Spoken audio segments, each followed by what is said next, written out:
Ce jeudi 2 novembre, Marie Portolano célèbre ses 38 ans. Un âge que la nouvelle journaliste de Télématin fêtera à coup sûr avec son mari qu'elle a épousé en 2019 déjà.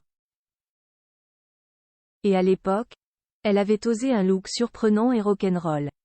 La suite après la publicité quelque chose en Marie Portolano. De rock'n'roll. C'est indéniable lorsqu'on découvre ou redécouvre la photo qu'elle a choisie pour annoncer s'être mariée. C'était en juin 2019. La nouvelle figure de Télématin qui fête ce jeudi 2 novembre ses 38 ans disait oui à l'époque à l'humoriste Grégoire Ludig, membre du duo Palma-Show. Et en sortant de la mairie, Marie Portolano avait tout simplement décidé de s'allumer une cigarette.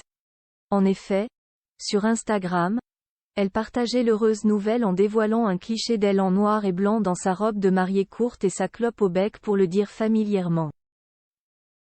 Ses cheveux étaient détachés pour davantage de retenue mais tout de même accessoirisés d'un voile.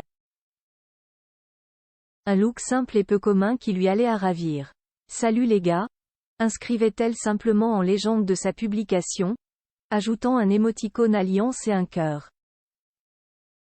Marie Portolano décidait alors de ne pas s'afficher aux côtés de Grégoire Ludig. Rien de bien étonnant lorsqu'on sait que le couple est du genre discret. Il n'existe d'ailleurs que quelques rares photos de leur duo. C'est même à leur INSI que leur idylle était révélée au grand jour en 2017. Cette année-là, Camille Combal avait vendu la mèche dans son émission Il en pense quoi Camille ? C8, en recevant les amoureux.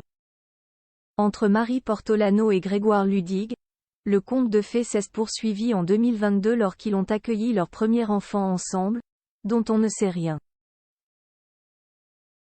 L'animatrice de France 2 était auparavant déjà la maman d'un petit James, né en 2014 d'une précédente relation avec un homme méconnu mais avec qui elle est toujours en bons termes.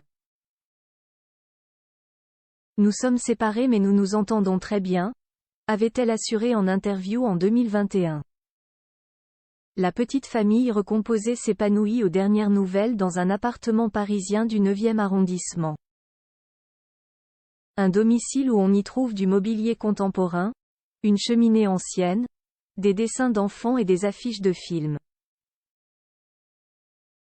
Mais aussi beaucoup de bouteilles comme le constataient nos confrères du Monde en 2022.